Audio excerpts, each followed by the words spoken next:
الحمد لله رب العالمين والصلاة والسلام على رسوله الكريم وعلى آله وصحبه أجمعين أما بعد أعوذ بالله من الشيطان الرجيم إن الذين كفروا سواء عليهم أأنذرتهم أم لم تنذرهم لا يؤمنون ختم الله على قلوبهم وعلى سمعهم وعلى أبصارهم غشاوة ولهم عذاب عظيم۔ سورۃ البقرہ کی تفسیر جاری ہے، اور اس سے پہلے پچھلے درس میں ہم نے ایمان والوں کے 6 صفات کا تذکرہ سنا اور اس کی تفصیل ہم نے سماعت کی۔ ان 6 صفات میں ایمان بالغیب ہے، نماز کا قائم کرنا ہے، اللہ کے راستے میں خرچ کرنا ہے، اللہ کے نبی صلی اللہ علیہ وسلم پر جو چیزیں نازل ہوئی ان پر اور آپ سے پہلے انبیاء پر جن چیزوں کا نزول ہوا ان پر ایمان لانا ہے، اور آخرت کے دن پر ایمان لانا ہے۔ یہ کل 6 چیزیں ہیں۔ ان 6 چیزوں پر ایمان رکھنے والا انسان مومن کہلاتا ہے، متقی کہلاتا ہے، کیونکہ متقیوں ہی کے یہ 6 صفات اللہ تبارک و تعالی نے بیان فرمائے۔ اور ان 6 صفات میں ایک صفت وَمِمَّا رَزَقْنَاهُمْ يُنْفِقُونَ ہے کہ اللہ نے کہا ہم جو انہیں رزق دیتے ہیں، جو روزی دیتے ہیں، وہ اس روزی میں سے خرچ کرتے ہیں۔ یہاں ایک نقطہ علماء نے بیان کیا ہے، اللہ تبارک و تعالی نے فرمایا وَمِمَّا رَزَقْنَاهُمْ، ہم جو انہیں روزی دیتے ہیں، یعنی جس روزی کا ہم انہیں مالک بناتے ہیں، جو روزی ان کی ہوتی ہے ہماری جانب سے، وہ اس میں سے خرچ کرتے ہیں۔ معلوم یہ ہوا کہ وہ چیزیں، وہ مال جو انسان کا نہیں ہے، کسی اور کا ہے، اس میں سے انسان خرچ نہیں کر سکتا۔ کوئی انسان کسی کا مال چوری کر لے، اس سے صدقہ کرے، کسی کا مال چھین لے، غصب کر لے، کسی کا اکاؤنٹ خالی کر دے، دھوکہ دے کر کے اس کا مال لے لے اور اس کو صدقے میں، قربانی میں، حج میں، عمرے میں لگائے، یہ صدقہ اللہ تبارک و تعالیٰ قبول نہیں کرتا ہے۔ تو متقیوں کی صفت یہ ہے وَمِمَّا رَزَقْنَاهُمْ، ہم نے جو انہیں روزی دی ہے، جو حلال روزی ہے، اس روزی میں سے وہ خرچ کرتے ہیں۔ تو یہ پہلے متقیوں کا تذکرہ آیا، مومنوں کا تذکرہ آیا، جو طیب اور پاکیزہ لوگ ہیں۔ اب اس کے بعد اللہ تبارک و تعالیٰ نے ایک دوسری گروہ کا تذکرہ کیا ہے، اور یہ دوسرا جو گروہ ہے یہ کافروں کا گروہ ہے۔ چنانچہ اللہ تبارک و تعالیٰ نے فرمایا ان الذین کفروا، جن لوگوں نے کفر کیا، سواء علیہم اانذرتہم ام لم تنذرہم لا یؤمنون، آپ خواہ انہیں ڈرائیں یا نہ ڈرائیں، وہ ایمان لانے والے نہیں ہیں۔ در حقیقت اس آیت کا یہ مفہوم نہیں ہے کہ جو انسان کافر ہو یا گمراہ ہو تو اسے ڈرایا نہ جائے، اسے تنبیہ نہ کی جائے، اسے نصیحت نہ کی جائے، یہ معنی نہیں ہے، بلکہ یہاں ان کافروں کا تذکرہ ہے جن کے اوپر اللہ تبارک و تعالیٰ کی جانب سے حجت تمام ہو چکی تھی۔ نبی اکرم صلی اللہ علیہ وسلم ایک عرصہ لگا چکے تھے ان کو ڈرانے میں، ان کو عذاب سے متنبہ کرنے میں، ان کو نصیحت کرنے میں، ان تک دین اور اسلام اور توحید کو پہنچانے میں، کفر اور شرک کے بطلان کو ظاہر کرنے میں اللہ کے نبی صلی اللہ علیہ وسلم نے ایک وقت صرف کیا تھا۔ ان کے اوپر جب حجت تمام ہو گئی، جب دلائل واضح کر دیے گئے اور ان کے پاس کوئی عذر باقی نہیں بچا، لیکن اس کے باوجود انہوں نے اللہ رب العالمین کا انکار کیا، یعنی کفر کیا۔ دلیل کو جان لینے کے بعد، حق کو جان لینے کے بعد اسے قبول نہیں کیا، تو اللہ تبارک و تعالیٰ نے کہا ان الذین کفروا سواء علیہم اانذرتہم ام لم تنذرہم لا یؤمنون۔ اب انہیں آپ چاہے ڈرائیں یا نہ ڈرائیں، اب یہ ایمان لانے والوں میں سے نہیں ہو سکتے۔ اور اس کی وجہ کیا ہے؟ کیوں یہ اب ایمان ان کے اوپر ڈرانے کا، خوف دلانے کا، جہنم اور عذاب کے بیان کا اثر کیوں نہیں ہوتا ہے؟ اللہ تبارک و تعالیٰ نے ان کے تعلق سے کہا ختم اللہ علی قلوبہم وعلی سمعہم، اللہ تبارک و تعالیٰ نے ان کے دلوں پر اور ان کے کانوں پر مہر لگا دی ہے، سیل لگا دی ہے۔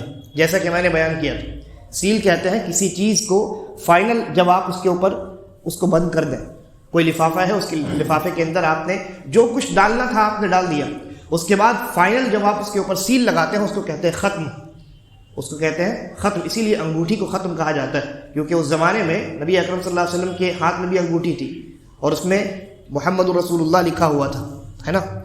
تو اس انگوٹھی سے نبی اکرم صلی اللہ علیہ وسلم خطوط میں مہر لگایا کرتے تھے، سیل لگایا کرتے تھے. تو ختم کہتے ہیں بالکل آخری اسٹیج جب ہوتا ہے، انسان نے جو کچھ ڈالنا ہے لفافے کے اندر ڈال دیا اس نے، اور اس کے بعد اس کے اوپر سیل لگا دی. اللہ رب العالمین نے کہا ختم اللہ علی قلوبہم، اللہ نے ان کے دلوں پر سیل لگا دیا، ان کے دلوں پر مہر لگا دی ہے، اور ان کے کانوں پر مہر لگا دی. اب ان کے دل سے نہ کوئی خیر نکل سکتی ہے اور نہ کوئی خیر داخل ہو سکتا ہے. کوئی خیر نہ ان کے دل سے نکل سکتا ہے اور نہ کوئی خیر داخل ہو سکتا ہے.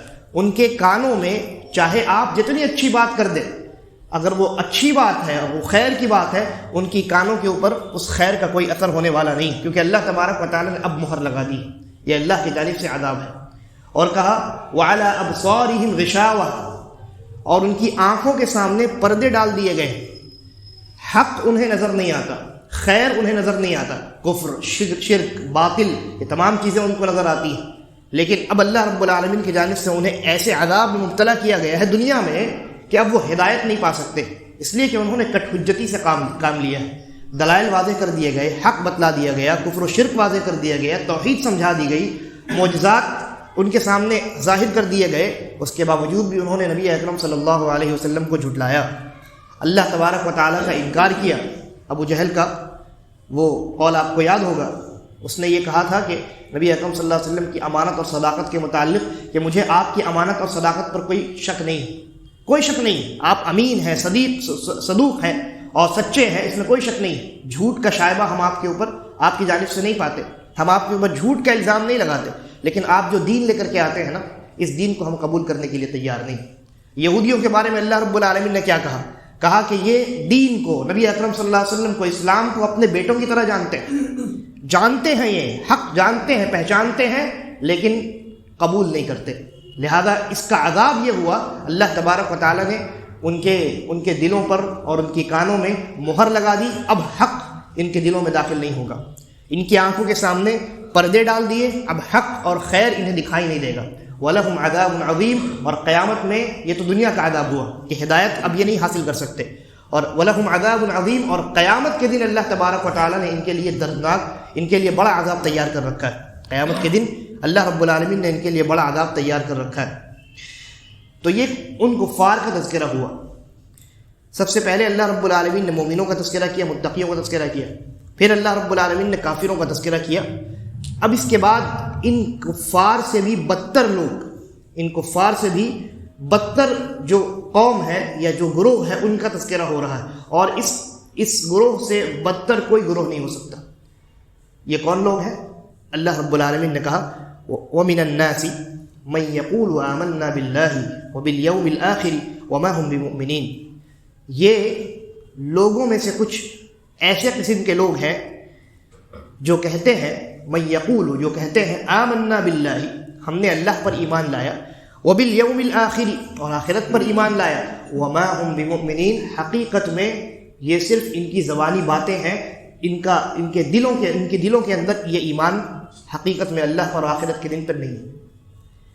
اس آیت میں غور کرنا چاہیے انسان کو. اللہ تبارک و تعالیٰ نے یہاں سب سے پہلے تو جہاں مومنوں کا تذکرہ کیا، کہا الذین یؤمنون، متقیوں کا تذکرہ کیا، ذالک الکتاب لا ریب فیہ ھدی للمتقین الذین، کہ یہ متقیوں کے لیے قرآن ہدایت ہے. پھر متقیوں کی صفات بیان کی. کافروں کا تذکرہ کیا، کہا ان الذین کفروا، جن لوگوں نے کفر کیا وہ ایسے ایسے. لیکن جب منافقین کا تذکرہ کیا تو اللہ رب العالمین نے کیا کہا؟ یہ نہیں کہا کہ منافقین ایسے ہیں، بلکہ اللہ رب العالمین نے کہا وَمِنَ النَّاسِ، لوگوں میں سے کچھ ایسی صفت کے لوگ ہیں. یعنی وہاں ان کو نہ کافر کہا نہ مومن کہا. کیوں صرف لوگوں کا لفظ استعمال کیا؟ اس لیے کہ یہ لوگ کفر اور ایمان کے درمیان ہوتے ہیں. لا الہ ہؤلاء ولا الہ ہؤلاء. ظاہری طور پہ ان کا جو ظاہر ہے، ظاہری طور پہ یہ ایمان اور اسلام ظاہر کرتے ہیں، لیکن باطنی طور پہ کفر اور شرک ان کے دلوں میں جاگزیر رہتا ہے، موجود رہتا ہے. لہذا یہ ایمان اور کفر کے ایک طریقے سے درمیان میں ہوئے. اسی لیے اللہ رب العالمین نے بھی ان کو لوگوں سے تعبیر کیا ہے، نہ کافر کہا اور نہ مومن کہا. اور یہ جو درمیان والا جو حصہ ہے، یہ جن کو انہوں نے اختیار کیا ہے، یہ کفار یعنی اللہ کے ساتھ کفر و شرک کرنے والا جو گروہ ہے، یہ اس سے بھی بدتر اور اس سے بھی اخبث طریقہ ہے اور گروہ ہے. تو اللہ رب العالمین نے کہا کہ یہ ایسے لوگ ہیں جو ایمان ظاہر کرتے ہیں اللہ پر اور آخرت کے دن پر، وما هم بمؤمنین، لیکن حقیقت یہ ہے کہ یہ ایمان والے نہیں ہیں. اس کے بعد کہا یخادعون اللہ والذین آمنوا، یہ سمجھتے ہیں کہ وہ یہ اللہ کو اور ایمان والوں کو دھوکہ دے رہے ہیں. وما یخدعون الا انفسهم، لیکن حقیقت یہ ہے کہ یہ خود اپنے آپ کو دھوکہ دیتے ہیں. وما یشعرون، لیکن انہیں اس بات کا شعور اور احساس نہیں ہے. یہاں منافقوں کا تذکرہ ہوا اور ایک صفت، ان کی بنیادی صفت کا تذکرہ ہوا کہ وہ اللہ اور رسول کو اور مومنوں کو دھوکہ دیتے ہیں. ظاہری طور پہ منافق یہ سمجھتے ہیں اپنے اسلام اور ایمان کو ظاہر کر کے کہ ہم اگر ایمان اور اسلام کو ظاہر کریں گے تو ہمیں مسلمانوں کا ساتھ میسر ہوگا، ہم مسلمانوں کے درمیان رہیں گے، اور ہمارے ساتھ کفر اور شرک والا معاملہ، کافروں اور مشرکوں والا معاملہ نہیں کیا جائے گا. ہم ایمان اور اسلام ظاہر کریں گے، سارے لوگ ہمیں مومن اور مسلم سمجھیں گے، ہمارے ساتھ اسلام اور ایمان یا مسلمانوں اور مومنوں والا طرز اختیار کیا جائے گا. تو ایک طریقے سے وہ یہ سمجھتے ہیں کہ ہم اسلام اور ایمان ظاہر کر کے اپنے آپ کو اور اپنی جان کو اور اپنے مال کو ہم بچا لیتے ہیں، کیونکہ اگر کافر اور مشرک ہوتے تو ایسی صورت میں، اور حربی ہوتے، مسلمانوں سے جنگ کرنے والے ہوتے، نبی اکرم صلی اللہ علیہ وسلم ان سے جنگ کرتے. لیکن انہوں نے ان تمام چیزوں سے اپنے آپ کو بچانے کے لیے اسلام اور ایمان کو ظاہر کیا، اور یہ سمجھنے لگے کہ ہم اللہ اور رسول کو اور مومنوں کو دھوکہ دے رہے ہیں. وہ یہ سمجھتے ہیں کہ ہم مسلمان ہیں، لیکن ہم تو مسلمان نہیں. لیکن اللہ رب العالمین نے کہا وما یخدعون الا انفسهم وما یشعرون، حقیقت یہ ہے کہ وہ خود اپنے آپ کو دھوکہ دے رہے ہیں. اللہ کے رسول یا مومنوں کو یا اللہ رب العالمین کو وہ دھوکہ نہیں دے رہے، کیونکہ اچھا آگے جو کہا وہم لا یشعرون وما یخدعون الا انفسهم وما یشعرون، وہ اپنے آپ کو دھوکہ دیتے ہیں لیکن انہیں شعور نہیں ہے. لفظ شعور پر علماء لکھتے ہیں کہ یہ جو شعور کا لفظ ہے اس کا روٹ ورڈ کیا ہے؟ شین، عین اور را، شعر. شعر عربی میں کس چیز کو کہتے ہیں؟ بال کو کہتے ہیں. بال کو شعر کہتے ہیں. بال کتنا باریک ہوتا ہے نا؟ اگر بال کہیں پڑا رہ جائے ایک نظر میں آدمی کو نظر نہیں آتا ہے، بلکہ اگر دھیان سے دیکھے، تأمل سے دیکھے، تب سمجھ میں آتا ہے کہ اچھا یہاں پہ بال ہے. یعنی بال کو دیکھنے کے لیے تھوڑی دقت نظری کی ضرورت ہوتی ہے، غور اور دھیان کی ضرورت ہوتی ہے. تو اللہ رب العالمین نے کہا وہم لا یشعرون، وہ شعور نہیں رکھتے. یعنی وہ جو یہ سمجھتے ہیں کہ ہم اللہ کو دھوکہ دے رہے ہیں، رسول کو دھوکہ دے رہے ہیں، مومنوں کو دھوکہ دے رہے ہیں، حقیقت میں وہ خود اپنے آپ کو دھوکہ دیتے ہیں. اور ایسا اس لیے کیونکہ وہ دھیان سے، غور سے اپنے اس معاملے کو دیکھتے نہیں ہیں، اپنے اس معاملے پر غور و فکر نہیں کرتے، بس اڑے چلے جاتے ہیں. کیونکہ اگر وہ غور کرتے اور تأمل کرتے، رک کر کے ٹھہرتے، سوچتے، تو ایسی صورت میں ان کی خود کی حقیقت ان کی آنکھوں کے سامنے ظاہر ہو جاتی. لیکن اللہ نے کہا وہم لا یشعرون، وہ حقیقی معنی میں تأمل سے، غور و فکر سے کام ہی نہیں لیتے ہیں. لہذا وہ یہ سمجھتے ہیں کہ اللہ کو دھوکہ دے رہے ہیں. بھائی اللہ رب العالمین تو باطن سے بھی واقف ہے، ظاہر سے بھی واقف ہے. اور جب اللہ واقف ہے تو اللہ نے اپنے رسول کو ان کے ظاہر اور باطن دونوں پر مطلع کر دیا ہے. نبی اکرم صلی اللہ علیہ وسلم کو اللہ رب العالمین نے تمام منافقین کے نام بتلا دیے، اور خود نبی اکرم صلی اللہ علیہ وسلم نے صحابہ میں سے ایک صحابی کے سامنے اس راز کو واضح بھی کر دیا. لیکن انہوں نے بقیہ صحابہ کرام کو نہیں بتایا، جنہیں حضرت حذیفہ ابن الیمان رضی اللہ عنہ کہتے ہیں. تو آخر یہ ان کا دھوکہ، یہ خود اپنے آپ کو دھوکے میں ڈالنے والے ہیں. وہ یہ سمجھتے ہیں کہ اللہ کو نہیں معلوم، رسول کو نہیں معلوم، جبکہ حقیقت یہ ہے کہ اللہ کو معلوم ہے، رسول اکرم صلی اللہ علیہ وسلم کو بھی معلوم ہے. اور رسول اکرم صلی اللہ علیہ وسلم نے اپنے ایک صحابی تک کو خبر دی ہے. تو پھر دھوکہ آپ کس کو دے رہے ہیں؟ تو اللہ رب العالمین نے کہا وما یخدعون الا انفسهم، وہ صرف اپنے آپ کو دھوکہ دیتے ہیں. وما یشعرون، اور حقیقت یہ ہے کہ وہ حق التأمل ادا نہیں کرتے، حقیقی معنی میں غور و فکر سے کام نہیں لیتے. اس کے بعد کہا فی قلوبہم مرض، اور ایسا اس لیے کرتے ہیں یعنی حقیقی معنی میں غور و فکر کی انہیں توفیق نصیب نہیں ہوتی یا وہ کر نہیں سکتے. اس کی وجہ یہ ہے فی قلوبہم مرض، ان کے دلوں میں مرض ہے، بیماری ہے. فزادہم اللہ مرضا، تو اللہ رب العالمین نے ان کے اس مرض کو مزید بڑھا دیا ہے.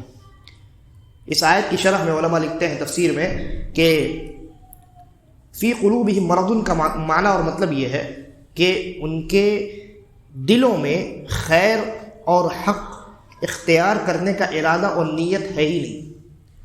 یہ پہلی بیماری ہے. یہ پہلی ان کے دلوں میں حق اور خیر اور سیدھے راستے پر چلنے کا ارادہ اور اس کی نیت ابتداءً ہی موجود نہیں ہے. جب ان کے دلوں میں یہ ارادہ ہی موجود نہیں ہے، لہذا اس ارادے کی عدم موجودگی اس بات پر دلالت کرتی ہے کہ ان کا دل مریض ہے. اس لیے کہ اگر دل صحیح سالم ہوتا تو دل کی یہ فطرت ہے کہ وہ خیر چاہتا ہے، وہ حق چاہتا ہے، وہ صراط مستقیم چاہتا ہے. لیکن ان کے دلوں میں حق اور خیر اور صراط مستقیم کا ارادہ اور نیت ہے ہی نہیں.